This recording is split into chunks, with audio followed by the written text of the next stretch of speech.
Hello everyone, myself AK and I welcome you all to this 67 BPSC prelims open test answer discussion video. This video will be the last part of our discussion. Okay, let's move to the next question. Reserve Bank of India act as a bankers of bank. This would employee which of the following, है ना। भारतीय reserve bank एक bankers के रूप में कार्य करता है। इसका अर्थ निम्नलिखित में से क्या होगा। पहला जो है, other banks retain their deposit with the RBI.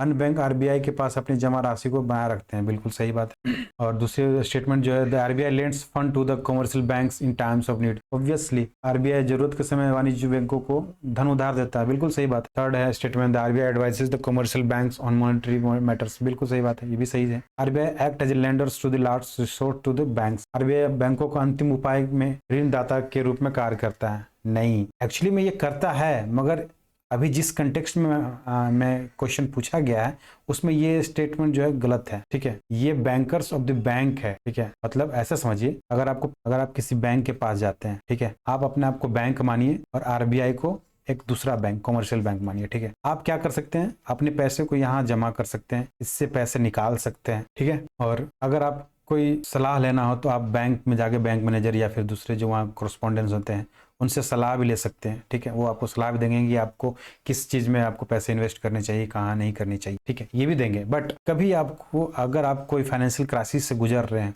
क्या बैंक खुद चलकर आपके पास आएगा आपको सपोर्ट करने के लिए, पैसे प्रोवाइड करने के लिए? नहीं। Lender of the last resort का मतलब यही होता है। आरबीआई क्या करती है, एक पेरेंट की भूमिका निभाते हुए जो भी बैंक जो है, कमर्शियल बैंक या जो भी अदर बैंक्स हैं, अगर वो फाइनेंशियल क्रंचेस से गुजर रही है या फाइनेंशियल क्राइसिस में है तो वो इंटरवीन करके उसको बचाती है, उसको रिकैपिटलाइजेशन मेथड के थ्रू उसको पैसे देती है ताकि वो बैंक फिर से अपने पैरों पे खड़ा हो सके। Lender of the last resort का मतलब यही होता है। ठीक है, बस। बट इस कंटेक्स्ट में ये स्टेटमेंट जो होगा वो गलत होगा, इसलिए answer would B 1, 2 and 3 and option A. Let's move to the another questions. Okay, 102 questions. When the Reserve Bank of India announced an increase in the cash reserve ratio, cash reserve rate, what does it mean?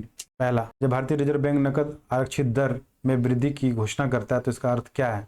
पहला, वाणिज्य बैंकों के पास उधार देने के लिए कम पैसा होगा। ठीक है। दूसरा है, भारतीय रिजर्व बैंक के पास उधार देने के लिए कम धन होगा। ठीक है। तीसरा, केंद्र सरकार के पास उधार देने के लिए कम पैसे होंगे और वाणिज्य बैंक के पास ऋण देने के लिए अधिक धन होगा। तो देखिए, ये तो चीज रिलेटेड है आपको बैंक से, तो गवर्नमेंट यहाँ क्या कर रही है। ठीक है, तो ये ऑप्शन ऐसे ही गलत हो गया। ठीक है। और कैश रिजर्व रेट अगर बढ़ेगा तो क्या होता है, बैंक को ज्यादा पैसा जमा करना होता है आरबीआई के पास। ठीक है, उस पर उसको ना कोई इंटरेस्ट मिलता है ना ही कुछ और इंसेंटिव, तो वो ऐसा ही पड़ा रहता है आरबीआई के पास। ठीक है, तो कमर्शियल बैंक के पास क्या होगा, कम मनी बचेंगे to spend, to lend to the investors और other person. Option A, the commercial bank will have less money to lend, ये ऑप्शन जो होगा सही होगा। Reserve Bank of India will have less money to lend, Reserve Bank क्यों करेगी, ये गलत। Commercial bank will have more money to lend, कहाँ से हो जाएगा यार, जब ज़्यादा रेट ही बढ़ा दोगे तो उसको वहाँ पर जमा करना है ज़्यादा, अगर पैसे जमा करना है आरबीआई के पास तो कहाँ से उसके पास इतनी सारी पैसे होंगे जमा करने के लिए। ठीक है, लैंड करने के लिए। तो option A would be the correct. Let's move to the another questions. Question number 103, index of 8 core industry ICE refers to a production value index that measures the collective and individual productions performance of 8 selected core industry. Who publishes index of core industry? 8 core उद्योगों का सूचकांक एक उत्पादन मात्रा सूचकांक को संदर्भित करता है जो 8 चयनित मुख्य उद्योगों के समूह व्यक्तिगत उत्पादन प्रदर्शन को मापता है। और उद्योग का सूचकांक कौन प्रकाशित करता है? Here answer would be the Office of Economic Advisor. ये किसके अंतर्गत आता है? ये department for promotion of industry and internal trade, DPIIT, इसके अंतर्गत आता है। इसका फुल फॉर्म क्या है? Department for promotion of industry and internal trade. ठीक है, किस मिनिस्ट्री के अंतर्गत में है? Ministry of commerce and industry, ministry of commerce and industry के अंतर्गत में है। Answer would be office of economic adviser. 110, which city become the first city in the world to adopt the donut model of economics in the post corona virus. अब donut क्या होता है? Donut तो बहुत लोग खाए होंगे, इस तरह का एक डोनट होता है छोटा सा, है ना, इसी को डोनट बोलते हैं। ये डोनट मॉडल को किस कंट्री ने अभी अपनाया है पोस्ट कोरोना रिकवरी प्लान के रूप में? ठीक है, तो पहले हम देखते हैं डॉट नॉट मॉडल क्या होता है, ये समझते हैं। तो ये देखिए, यहाँ पर ये डोनट है, ये जो रिंग है ना, इनर रिंग, इसको बोलते हैं सोशल फाउंडेशन। समझिए, सोशल फाउंडेशन और जो बाहर का जो रिंग है ना, ये आप इसको इकोलॉजिकल कंसर्न कह सकते हैं, या फिर इकोलॉजिकल रिक्वायरमेंट है ना, या फिर इकोलॉजिकल सीलिंग भी कह सकते हैं, इकोलॉजिकल सीलिंग लिमिटेशंस जो कह लीजिए, सीलिंग्स लिमिटेशंस, ठीक है। तो ये बेसिकली कहता क्या है कि डोनट इकोनॉमिक्स जो है, they are just intended to eradicate global poverty all with in the means of planet limited natural resources. तो इस प्लैनेट पे जो लिमिटेड रिसोर्सेज है ना, उसको ही यूज करके, ठीक है, ग्लोबल पॉवर्टी को इरेडिकेट करना, यही इंटेंशन जो है डोनट इकोनॉमिक्स को, मॉडल को जस्टिफाई करता है। इट रिसीव्स इट्स नेम, जैसा कि बताइए, डोनट शेप का है, डोनट के शेप के अकॉर्डिंगली ही इसका नाम जो है रखा गया है। तो जो फर्स्ट रिंग जो है, इनर सर्किल जो है, रिंग जो है, वो जैसे मैंने बताया सोशल फाउंडेशंस को लेकर ज्यादा कंसर्न रहता है, जिसमें हमारे जितने भी फंडामेंटल राइट्स हैं, राइट टू एजुकेशन हो गया, राइट टू हेल्थ हो गया, और भी सारी चीजें हैं, उन सबको वो इंक्लूड किए होता है। जबकि आउटर जो रिंग होता है वो रिप्रेजेंट करता है इकोलॉजिकल सीलिंग को, which can not be exceeded if we are to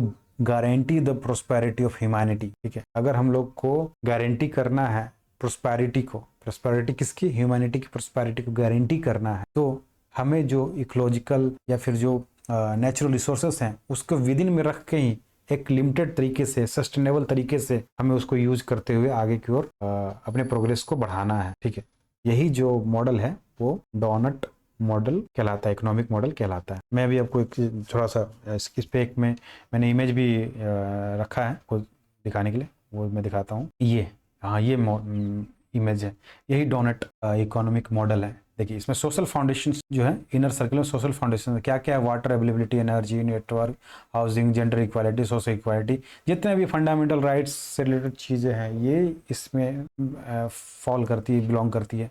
food हो गया, हेल्थ हो गया, एजुकेशन हो गया, इनकम हो गया, पीस जस्टिस हो गया, ये सोशल फाउंडेशन का रिंग हो गया ये। ठीक, आउटर रिंग क्या है, इकोलॉजिकल सीलिंग। इकोलॉजिकल सीलिंग है क्या है, क्लाइमेट चेंज देखो एक फैक्टर है, ओसनिक एसिडिफिकेशन है, ओजोन लेयर डिप्लीशंस है, air pollution, biodiversity loss, land conservation, fresh water withdrawals, nitrogen and phosphorus loading, सारे चीज जो है ये इकोलॉजिकल सीलिंग्स है। अब इसके बीच में जो है ना, ह्यूमैनिटी क्या है, सेफ है। देखिए the safe and just space for humanity, इसके बीच में जो हम लोग डेवलपमेंट करेंगे वो सेफ होगा और जस्ट भी होगा ना, पीसफुल ग्रोथ होगा इस रीजन में। इसी इकोनॉमी को मॉडल को हम डोनट इकोनॉमिक मॉडल कहते हैं। ठीक है, अब क्वेश्चन पे हम लोग आते हैं। ये तो हो गया कंसेप्ट, अब हो गया क्वेश्चन हम आते हैं कि पूछ रहा है कि किस सिटी ने इसको अभी कोरोना के जो कोरोना वायरस टाइम पीरियड था उसके बाद किस समय में इस मॉडल को रिकवरी प्लान के रूप में एक्सेप्ट किया है। तो कौन सा ऐसा फर्स्ट सिटी है, तो वो सिटी है एम्स्टर्डम। ठीक है, B, Amsterdam is the correct answer. Amsterdam capital of Netherland. ठीक है, let's move to the next questions. 105, it is a type of bank for fintech firms which only digital presence and no physical branches.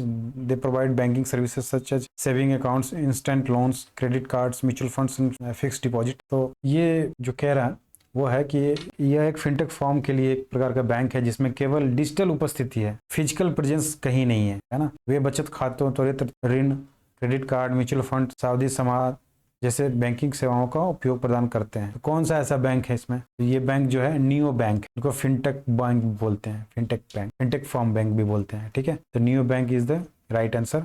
Payment bank is not, small finance bank not, dollar bank is not, it's neo bank. ठीक है, next question. Physical deficit of Bihar for 2022 to 2023 is targeted at what % of GSDP। तो सकल घरेलू उत्पाद जो है बिहार का, उसके कितना प्रतिशत जो है राजस्व घाटा है। ठीक है, यही क्वेश्चंस का डिमांड है, मतलब क्वेश्चंस यही पूछ रहा है, राजकोषीय घाटा कितना है। तो ये है ऑप्शन सी 3.47। ये किसके लिए, 2022-23 इतना एस्टिमेट किया गया कि इतना राजकोषीय घाटा होने वाला है, 3.47। Okay, next question. अब फिजिकल डेफिसिट क्या होता है थोड़ा बता देता हूँ मैं। फिजिकल डेफिसिट होता है इसको बोलते हैं when balance of government total receipt and total expenditure turn out to be the negative. Government के पास जितनी रेवेन्यू होती है, ठीक है, टोटल रेवेन्यू जितनी है, टोटल रेवेन्यू और टोटल एक्सपेंडिचर, इन दोनों को अगर हम माइनस करें, मतलब total expenditure minus total revenue करें, तो जो शॉर्टफॉल आएगा मनी का, ठीक है, वही क्या होता है, हमारा फिजिकल डेफिसिट हो जाता है ना, यही याद रखें। Next question 107, which of the following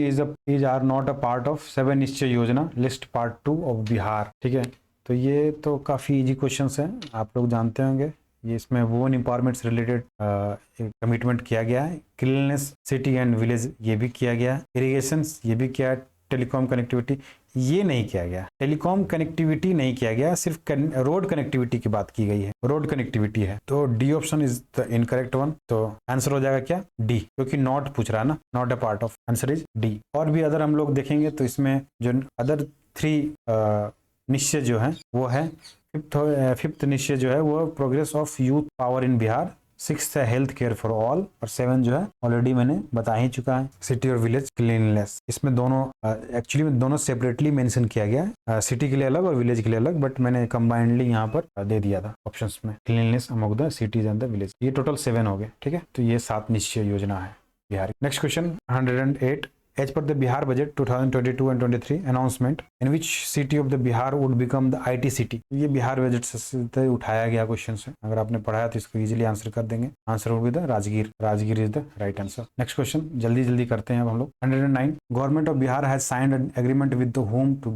give boost to the MSME sector in Bihar. तो ये है सिडबी के साथ किया गया। देखिए सिडबी क्या है ना, सिडबी जो है वो एपेक्स रेगुलेटरी बॉडी है और overall licensing and regulations of MSME, ठीक है। तो एक तरह से रेगुलेटरी बॉडी है और एमएसएमई को रेगुलेट करती है, ठीक है। और एमएसएमई में बहुत सारे जो स्मॉल इंडस्ट्रीज होते हैं उसको लाइसेंस भी प्रोवाइड करती है। तो सिडबी का एस्टेब्लिशमेंट कब हुआ था? ये हुआ था 2 अप्रैल 1990। और इसका फुल फॉर्म क्या है सिडबी का?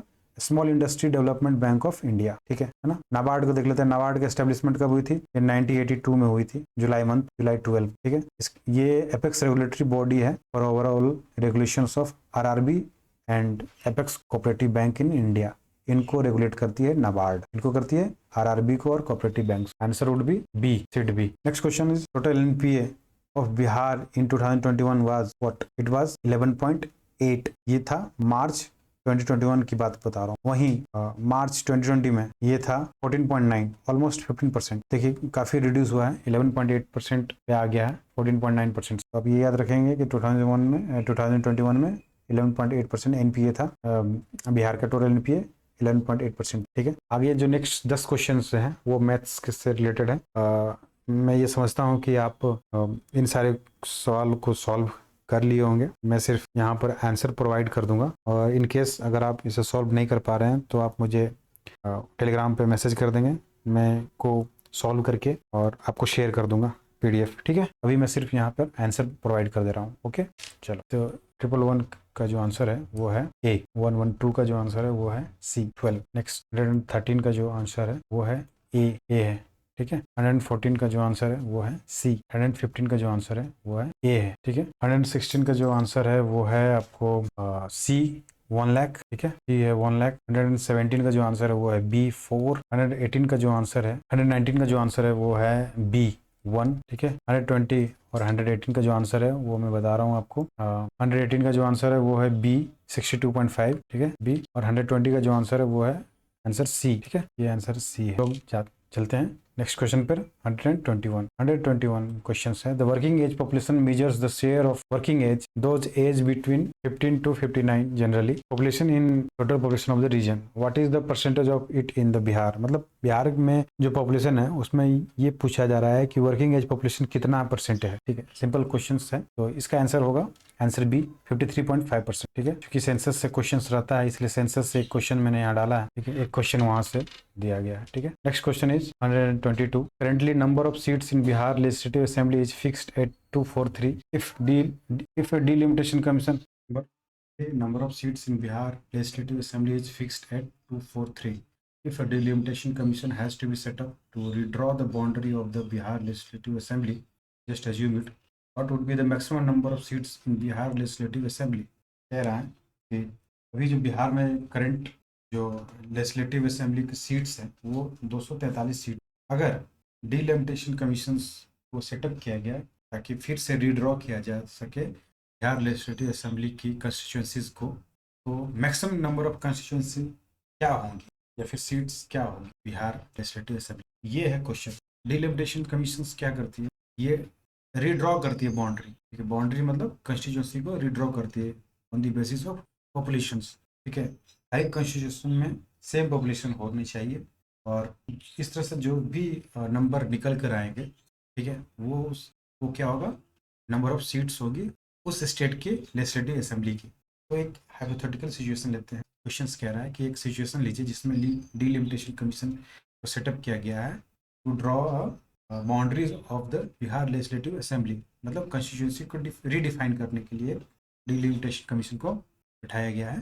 तो what would be the maximum number of seats in Bihar legislative assembly, maximum number क्या होगा। देखिए, नहीं 350 ये नहीं होगा मैक्सिमम। हम लोग जानते हैं कि कोई भी लेजिस्लेटिव असेंबली में जो कॉन्स्टिट्यूशन के द्वारा जो सीट डिफाइन किया गया है वो है मैक्सिमम नंबर जो है 500 है और मिनिमम जो है 60 है ना। तो हाँ, तो मैक्सिमम स्ट्रेंथ जो होना चाहिए या फिर मैक्सिमम सीट जो होना चाहिए लेजिस्लेटिव में वो 500 होनी चाहिए और मिनिमम जो होनी चाहिए 60 होनी चाहिए। However some of the state have even lower than the 60 strength of 60, ठीक है। अब कुछ स्टेट का जो स्ट्रेंथ है लेजिस्लेटिव असेंबली में वो 60 से भी नीचे है। जैसे अरुणाचल प्रदेश के केस में, सिक्किम गोवा के केस में minimum number is fixed at 30, 30 fix किया। और वहीं इन केस ऑफ मिजोरम और नागालैंड में it is fixed 40 and 46 respectively, है ना, ये फिक्स किया गया है। मगर बिहार में क्या है कि अगर सिचुएशन ऐसा हो, अगर डिलिमिटेशन कमीशन बैठाया जाए तो मैक्सिमम सीट जो निकल कर आएंगे वो हो गए 500, और यहाँ 500 किसी ऑप्शन हो जाएगा ई, नन ऑफ दी अबव। एक नोट यहाँ मैं मेंशन करना चाह रहा हूँ, हिंदी वाले पीडीएफ में जो क्वेश्चंस हैं हिंदी वाले क्वेश्चन, उसमें ऑप्शन डी में 500 मेंशन है। उस सीट के लिए, उस पीडीएफ के लिए ऑप्शन जो होगा वो डी हो जाए। और ये डीलिमिटेशन कमीशन कैसे होता है, पार्लियामेंट जो होता है वो इनैक्ट करती है डीलिमिटेशन कमीशन एक्ट, ठीक है। अभी तक 4 बार ये एक्ट अभी इनैक्ट किया गया है, 1952, 1962, 1972 एंड 2002, ठीक है। रिसेंटली जम्मू और कश्मीर के लिए डीलिमिटेशन कमीशन का फिर से सेटअप किया गया था। तो इसके जो चेयरपर्सन है डीलिमिटेशन कमीशन के, वो है जस्टिस रंजना प्रकाश देसाई, ठीक है। वो जम्मू कश्मीर के डीलिमिटेशन कमीशन चेयरमैन, ठीक है। ये एक छोटा सा इंफॉर्मेशन था मैंने। Next question 123, first batter to hit a triple century on his first class debut in Ranji Trophy tournament is Shakibul Gani. कहाँ के हैं वो, ये बिहार के हैं। अपने फर्स्ट क्लास मैच में ही, डेब्यू मैच में ही इन्होंने 13 शतक लगा दी। तो ये कहाँ से हैं, बिहार से हैं। अभी इस साल का जो रणजी ट्रॉफी मैच है वो किस स्टेट ने जीता है, वो जीता है मध्य प्रदेश ने। किसको हरा के, मुंबई को। MP won the title of Ranji Trophy this year. You should remember this. Next question. Question number 124. When did Odisha came into existence as a separate region after bifurcated from Bihar state? तो देखिए 1936 में, 1 अप्रैल 1936 में उड़ीसा जो है वो बिहार से अलग होकर एक अलग राज्य बना, 1 अप्रैल 1936 में। तो C is the answer. Next question, in which year was 50% reservation women in panchayat body provided in Bihar? In which year was 50% reservation to the women in panchayat body provided in Bihar?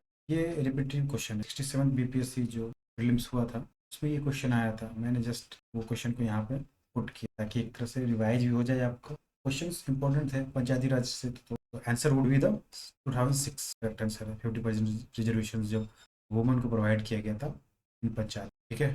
Next question number 126, according to Bihar budget 2022 to 2023 zoo safari is constructed in which valley region of hills in Bihar? ये जो zoo safari बनाया गया है ना वो आपको स्वर्णगिरी हिल valley में और वैभवगिरी हिल वैली रीजन में दोनों कंबाइन करके इस रीजन को बनाया गया। A and D is the correct answer, so ultimately E would be the answer more than. कहाँ जू सफारी को किया गया, राजगीर में। नेक्स्ट क्वेश्चन काफ़ी इंपॉर्टेंट क्वेश्चन, काफ़ी हाईली प्रोबेबल है कि चांस है, ठीक है। सुखेत मॉडल के बाद, सुखेत मॉडल क्या है? In famous Sukhet model the collection of dung and garbage from the door to door are being done and then converted into the vermicompost organic manure from the income generated from the sale of organic manure. Every family in the region is provided LPG cylinder every 2 months in exchange of waste and cow dung. Which district of Bihar is implementing this model? Hindi में इसका ये आता है कि प्रसिद्ध Sukhet model जो है मतलब घर घर गोबर और कचरे का संग्रह करने का एक स्कीम्स है और फिर वही वर्मी कंपोस्ट में परिवर्तित किया जाता है। जैविक खाद की बिक्री से होने वाली आय से क्षेत्र के प्रत्येक परिवार को हर 2 माह में कचरे और गोबर के बदले एलपीजी सिलेंडर उपलब्ध कराया जाता है। बिहार का कौन सा जिला इस मॉडल को लागू कर, तो correct answer would be the Madhubani, C. Madhubani में सुखेत मॉडल को लागू किया जा रहा है। और इस मॉडल का जिक्र पीएम ने अपने और इस मॉडल का जिक्र पीएम नरेंद्र मोदी ने अपने प्रोग्राम मन की बात में उल्लेख किया था। और वहाँ के किसानों से भी शायद आई थिंक वहाँ के जो लोकल्स हैं वहाँ उनसे भी बातचीत की थी सुखेत मॉडल को लेकर। तो पीएम मन की बात में इस मॉडल का जिक्र हुआ है और ये काफ़ी न्यूज़ में भी है। काफ़ी अपने अपने आप में यूनिक टाइप ऑफ ये स्कीम है। इम्पोर्टेंट भी रोल प्ले करता है न सिर्फ बीपीएससी के लिए बल्कि even those who are preparing for the UPSC. Sukhet model is very important. You can write it in your mains answer writing practice. Use these informations to just mention in your answer writing. 128. Next question. In the context of Ajar Chandana, a Padma Shri 2022 awardee, a famous for social work in Bihar, which of the following is not correct?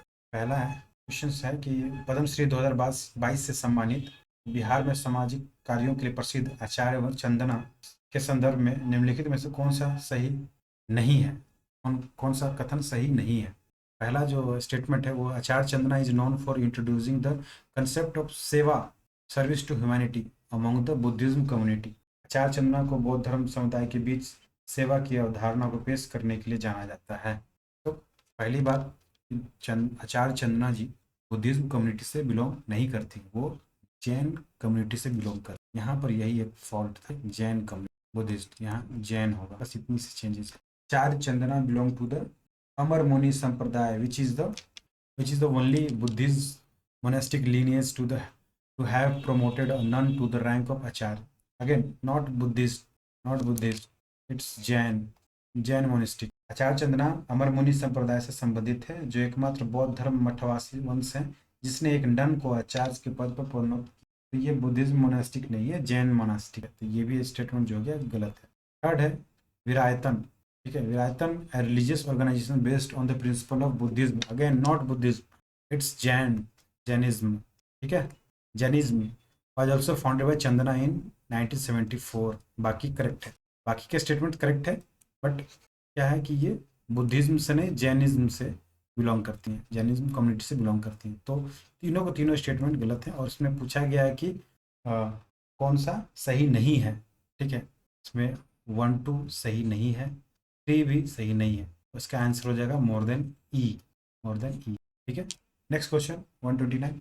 On which day of month Jal Jeevan हरियाली दिवस was declared by Bihar government. तो ये हर एक month के first Tuesday को ये celebrate किया जाता है या फिर ये दिवस मनाया जाता है। Option would be the B, first Tuesday of every month Jal Jeevan हरियाली दिवस बिहार गवर्नमेंट के द्वारा डिक्लेयर किया गया। Next question 130। Recently who has honoured with the Mithila Ratna award, ठीक है। हाल ही में मिथिला रत्न पुरस्कार से किसे सम्मानित किया गया है?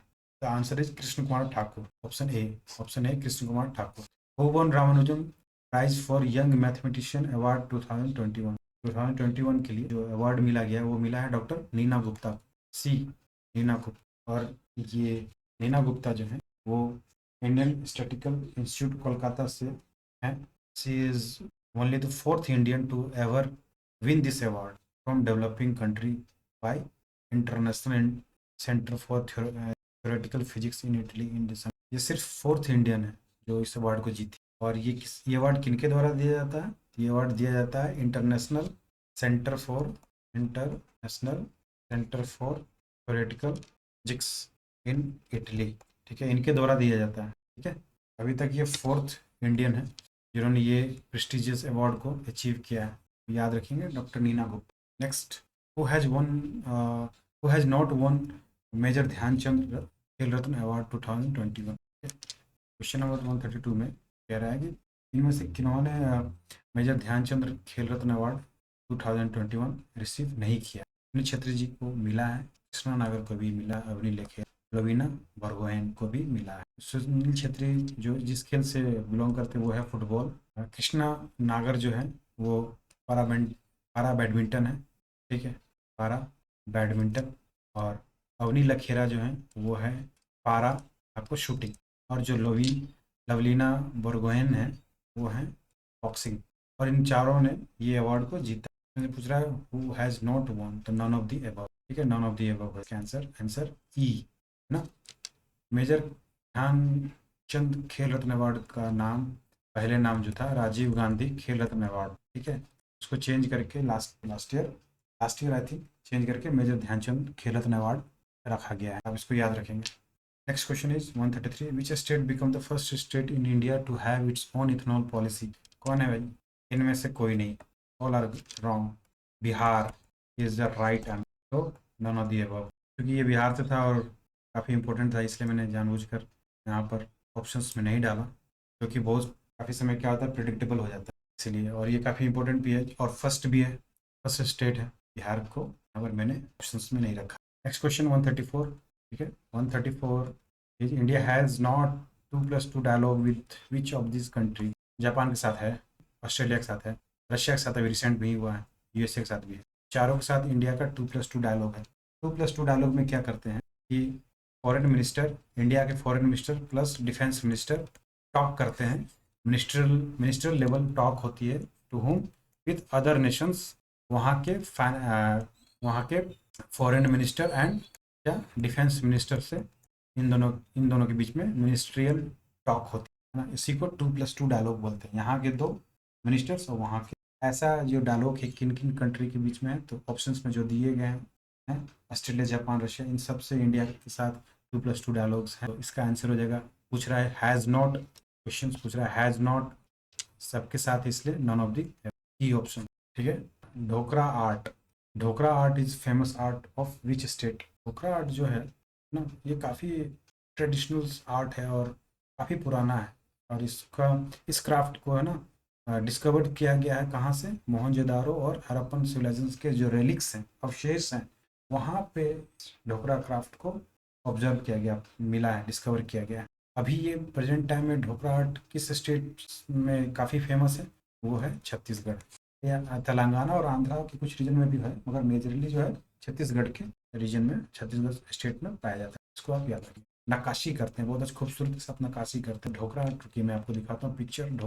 ये देखिए, ये है ढोकरा आर्ट, काफ़ी खूबसूरत नक्काशी किया हुआ रहता है, देखिए ये सारे जो चीज़ देख रहे हैं ना आप, ये ढोकरा बहुत अच्छे से क्राफ्टिंग की खूबसूरत है, this is the Dhokra which belongs to Chhattisgarh state. Okay, let's move to the questions. तो ये हो गया आंसर 136। प्रोजेक्ट स्वदेश, ये किससे रिलेटेड है पूछ रहा है, प्रोजेक्ट स्वदेश जो है वो किस चीज़ से रिलेटेड है। ये पहला ऑप्शन जो है मस्तिष्क विकार के प्रबंधन के लिए शोधकर्ताओं के लिए एक अद्वितीय न्यूरो मनोवैज्ञानिक डेटा और विश्लेषिकी है। दूसरा है प्रवासी कामगारों के कल्याण के लिए एक पहल की शुरू की गई है। ब्रेन ड्रेन के मुद्दों की जांच के लिए एक अकादमिक पहल है। चौथा ऑप्शन जो है स्कूल जाने वालों को भारत की समृद्ध संस्कृति और परंपराओं के बारे में जागरूक करने की एक पहल है।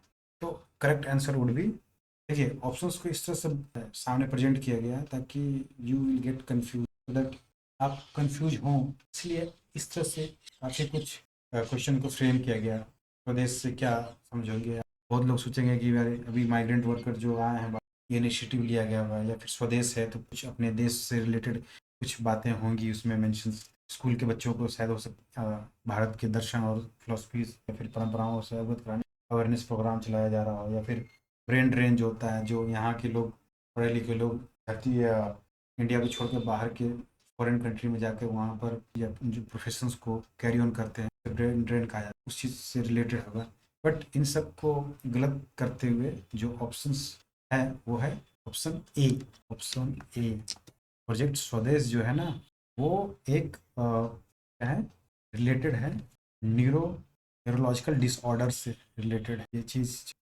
इट्स यूनिक न्यूरोसाइकोलॉजिकल डाटा और analytics to research for the managing brain disorder ना, ब्रेन डिसऑर्डर को मैनेज करने के लिए, उस पर रिसर्च करने के लिए जो यूनिक न्यूरोसाइकोलॉजिकल डाटा है स्टोर किया जाएगा, उसको एनालिसिस किया जाएगा, उसी प्रोजेक्ट को क्या बोलते हैं, स्वदेश का। और इसके अंतर्गत में ये सारे एनालिसिस की जाए so that we could manage brain disorder, various brain disorder. बहुत सारे डिजीज़ हैं, अल्जाइमर हो गया, सब जो डिजीज़ हैं जिसमें क्या होता है मेमोरी लॉस, गलत तरीके से रिएक्ट करने लगते हैं ना, इस सब चीज़ के लिए प्रोजेक्ट स्वदेश को unique neuro psychological data and analytics है, जिसको रिसर्चर क्या करेंगे, यूज करेंगे डाटा को to manage the brain disorder. 130 का ऑप्शन ए। नेक्स्ट क्वेश्चन 137, समुद्र शक्ति और मेरी टाइम एक्सरसाइज है ना, समुद्री एक्सरसाइज है between India and home, which country, India and Indonesia, समुद्र से 138 which who has been elected as a new president of Israel. ठीक है, अब ये अपॉइंटमेंट से रिलेटेड क्वेश्चन बीपीएससी हमेशा देती है,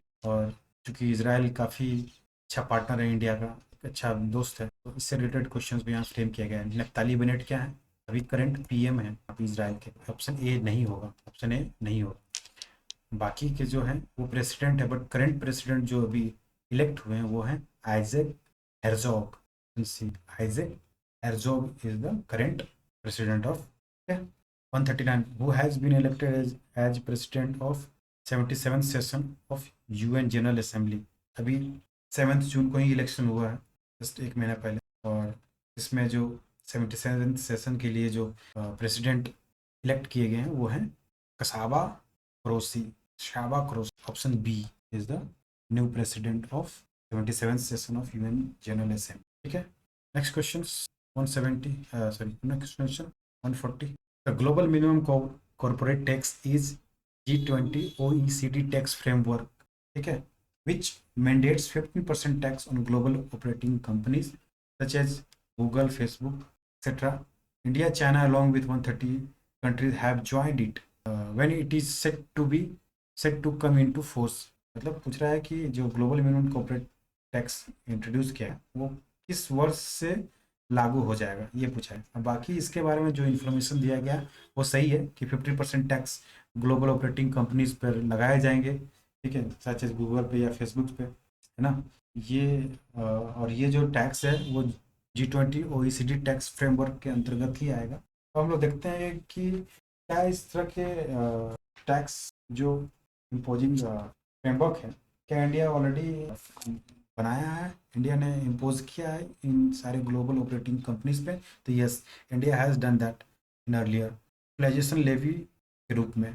ठीक है, 2016 में India has imposed an equalization levy of 6% on online advertisement services provided by non-residents such as Google, Facebook, like that on, और it is applicable to the Googles and other foreign online advertising service। 6% का उन्होंने tax लगाया इन सारे global companies के ऊपर। फिर इसको और फर्दर एक्सपैंड करते हुए 1 अप्रैल 2020 को गवर्नमेंट ने क्या किया, imposes 2% of equalization levy on digital transactions by foreign entity operating in India such as. कैसे, कौन से फॉरेन एंटिटी, अमेजन हो गया, फ्लिपकार्ट हो गया, ये लोग क्या करते हैं यहाँ पे सेल करते हैं अपने प्रोडक्ट को। ठीक है, तो डिजिटल ट्रांजेक्शन्स होता है यहाँ के सिटीजन और नॉन रेसिडेंट के बीच में। ठीक है, तो जब भी इस तरह के ट्रांजेक्शन्स होंगे, डिजिटल ट्रांजेक्शन्स, तो company have to pay 2% equalization levy to the government, है ना। तो ये था। अब क्या है कि जब ये टैक्स फ्रेमवर्क को जब इंडिया ने एक्सेप्ट कर लिया, साइन कर लिया है, तो इंडिया में have to withdraw the equalization levy if the global minimum corporate tax is implemented in 2023 में इंडिया को अपना जो इक्वलाइजेशन लेवी है उसको छोड़ना पड़ेगा, क्योंकि इंडिया ने इसको एक्सेप्ट कर लिया है। तो ये 2023 से लागू होगा, है ना। Correct answer would be B 2023। ठीक है, next question 141। In July 2021 India has sign MOU memorandum of undertaking to strengthen the cooperation in governance reform with which country? That country is Gambia। B Gambia, है ना। ये एक छोटा small western African country है। ठीक है, जो कि सेनेगल से बॉन्डेड है एंड अटलांटिक कोस्ट लैंड है इसके साथ जुड़ा हुआ, छोटा सा, हाँ, काफ़ी नैरो स्टार्टिंग कोस्ट लैंड है ये गाम्बिया, है ना। चारों तरफ से इंक्लूड है। आप इसका मैप पे ज़रूर इसको एक बार आप देख लेंगे, इस नेशन को, गैम्बिया को। वो देखिएगा सेनेगल के बीच में सैंडविच्ड है और हल्का सा वो जो अटलांटिक ओशन है उससे कनेक्टेड है, उसकी बाउंड्री लगती है। मैप में आप इसको एक बार देख के कंफर्म। Gambia very important. बहुत जगह होता है कि वो पूछ भी देते हैं कि किस कंट्री से ये बाउंडेड है। तो ये मान लीजिए सेनेगल है और ये कोस्ट लाइन है गाम्बिया जो है। ठीक है, ये हो गया सेनेगल, ये हो गया गाम्बिया। ठीक है, next question. Which country become the first country to buy the BrahMos supersonic cruise missile system for India? ये तो बहुत इजी क्वेश्चन है। ये Philippines not Cambodia, Philippines. BrahMos क्या है? सुपरसोनिक क्रूज मिसाइल है। इस दो कंट्री ने मिलकर बनाया है, तो ये बनाया है इंडिया एंड रशिया ने मिलकर, इंडिया एंड रशिया ने मिलकर। इस नदी के नाम पर इसको रखा गया है, तो ब्रह्मपुत्र और, ठीक है, ये दो नदियों के नाम पर इसको रखा गया BrahMos. 143, who has signed the MOU with travel ministry for digital transformation of the travel school. इसमें है माइक्रोसॉफ्ट ने एमओयू साइन किया है ट्रैवल मिनिस्ट्री के साथ। तो इसमें क्या है कि tribal school such as Eklavya model residential school जो है, या फिर आश्रम स्कूल्स हैं, इन सारे स्कूल्स में जो भी एजुकेशंस होंगे उसमें डिजिटल ट्रांसफॉर्मेशंस लाया जाएगा। स्कूल्स, क्लासरूम्स, क्लास बोर्ड सारे डिजिटल होंगे। इस तरह के जो इनिशिएटिव्स हैं लिए जा रहे हैं और लिए जाएंगे किनके हेल्प से, तो वो माइक्रोसॉफ्ट के ये लाए जाएंगे, ठीक है। Microsoft will be the answer 143। Next question 144, ठीक है। 144, which state has clinched first position among the 36 state and UT of India based on the implementation of a smart city project, ठीक है। स्मार्ट सिटी प्रोजेक्ट में कह रहा है कि कौन सा ऐसा स्टेट है जो फर्स्ट पोजीशन हासिल किया है, किस बेसिस पे, progress of implementation of smart city project. Smart city project का इम्प्लीमेंटेशन में जो प्रोग्रेस आया है उसके बेसिस पे किस स्टेट ने फर्स्ट पोजीशन को एक्वायर किया है, वो स्टेट है झारखंड। सेकंड जो है answer would be the next question, green grid initiative one sun one world and one grid has launched on which day, ठीक है। तो देखिए पहले तो ये जो इनिशिएटिव था वो लॉन्च किया गया था ग्लासगो COP26, वहाँ पर UNFCCC की जो मीटिंग होती है हर साल, UNF की जो मीटिंग होती है जिसको हम लोग कॉप बोलते हैं, ये कौन सा नंबर का था, ये 26 नंबर का था। कहाँ हुआ था, ग्लासगो में हुआ है, ठीक है। ग्लासगो में हुआ है ये। ग्लासगो जो सिटी है वो स्कॉटलैंड की एक सिटी है, वहीं पर ये मीटिंग को UNFCCC की मीटिंग को ऑर्गेनाइज किया गया था, ठीक है। तो उसी मीटिंग में ये इनिशिएटिव को लॉन्च किया गया इनके द्वारा। UK presidency of COP26 and Indian presidency of International Solar Alliance, इन दोनों ने मिलकर, मतलब यूके के PM एंड इंडियन PM दोनों ने मिलकर ये लॉन्च किया इस डेट को। ऑप्शन ए, यहाँ पर एक चीज़ मिसिंग है, ईयर मैंने नहीं लिखा, ये 2 नवंबर 2021, यहाँ पर एक चीज़ मिसिंग है, ईयर 2021 सारे में लगाएंगे आप। तो ये जो साइन हुआ था 2 नवंबर 2021 को साइन किया गया। बहुत बार क्वेश्चंस ऐसे ही पूछे जाते हैं, डेट पे बेस्ड हो, जस्ट पैटर्न को फॉलो किया, अदरवाइज इस पे क्वेश्चंस और भी काफ़ी अच्छे से फ्रेम किए जा सकते हैं। इट्स ओके, है ना। Option A. Next question is 146, है ना। Which spacecraft of NASA has completed a 12-year journey to study Jupiter trojans. अब जुपिटर ट्रोजन जो है एस्ट्रॉयड है, उसको स्टडी करने के लिए कौन सा स्पेसक्राफ्ट को भेजा गया था जो, या फिर यूज़ किया गया था, तो वो था लूसी, है ना।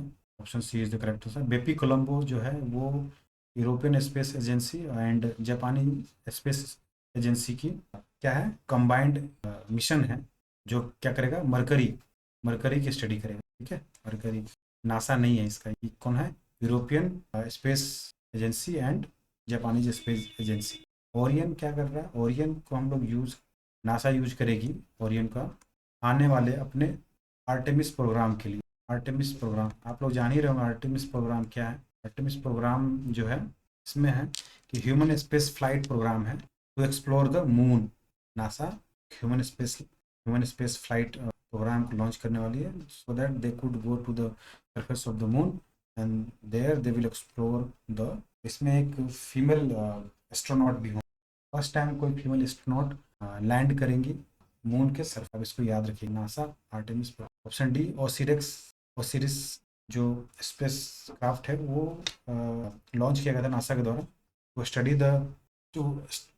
The asteroid and take sample return mission. Osiris जो है वो asteroid study and sample returning mission है, जो कि एस्ट्रॉयड बेनू के लिए लॉन्च किया गया था। अब इसको याद रखेंगे, एस्ट्रॉयड बेनू के लिए, एस्ट्रॉयड बेनू के लिए। नेक्स्ट क्वेश्चन है 147, Catch the Rain campaign has launched to nudge the states and all stakeholders to create rainwater harvesting structure suitable to the climate conditions and subsoil strata. On which day it has launched? So Catch the Rain is ने जलवायु परिस्थिति और उप मिट्टी स्तरों के लिए उपयुक्त वर्षा जल संचयन संरचनाओं के निर्माण के लिए राज्यों और सभी स्टेक होल्डर्स को नज करने के लिए शुरू किया गया है। किस दिन इसे लॉन्च किया गया? ये लॉन्च किया गया था वर्ल्ड वाटर डे के दिन। वर्ल्ड वाटर डे कब मनाते हैं हम लोग? वर्ल्ड वाटर डे कब मनाते हैं? ये मनाते हैं हम लोग 22 मार्च। ठीक है, ऑप्शन बी इज द, उसी दिन लॉन्च किया था। थीम क्या है इस वर्ल्ड वाटर डे का? वर्ल्ड वाटर डे का थीम है ground water making the invisible visible. ठीक है, ground water making the visible invisible, making the invisible visible, ये थीम है वर्ल्ड वाटर डे का। इसको आप याद रखेंगे।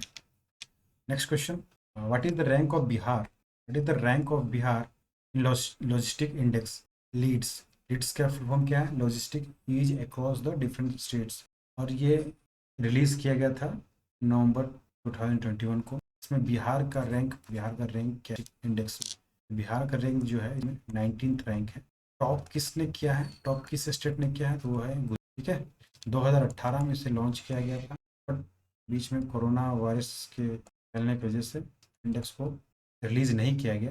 2021 में जो रिलीज़ हुआ है उसमें गुजरात ने टॉप किया और बिहार का जो रैंक है वो है 19th रैंक। ठीक है, next question 149 question, Manoj Bajpayee has received best actor award along with the Dhanush in 67 national film award. For which film he has received this award? Manoj Bajpayee को ने बेस्ट एक्टर का अवार्ड मिला है धनुष के साथ, तो वो किस फिल्म के लिए ये मिला है? मनोज बाजपेयी जी को मिला है ये फिल्म भोसले के लिए। ऑप्शन सी, भोसले के लिए ये अवार्ड उन्हें मिला है मनोज बाजपेयी। नेक्स्ट क्वेश्चन जो है 150, which of the following country is are not bordering with the Ukraine? कौन सी कंट्री है जो बॉर्डर नहीं करती है? पोलैंड तो करती है, पोलैंड, स्लोवाकिया भी करती है, मोल्डोवा भी करती है, रोमानिया भी करती है, चारों करती है। अब पूछ रहा है क्वेश्चन नॉट बॉर्डरिंग, इनमें से कोई नहीं would be the answer. E would be the answer. इसको देख लेते हैं एक बार यूक्रेन को। ठीक है, ठीक, देखिए रशिया है, बेलारूस है, पोलैंड है, स्लोवाकिया है, हंगरी है, रोमानिया है, मोल्डोवा है। ठीक है, मोल्डोवा, ये सारे स्टेट्स, ये सारे जो कंट्री हैं इसको इंसर्कल किए हुए हैं। Options would be the none of the. इसी के साथ हम लोगों ने ये अपना डिस्कशन कंप्लीट किया है।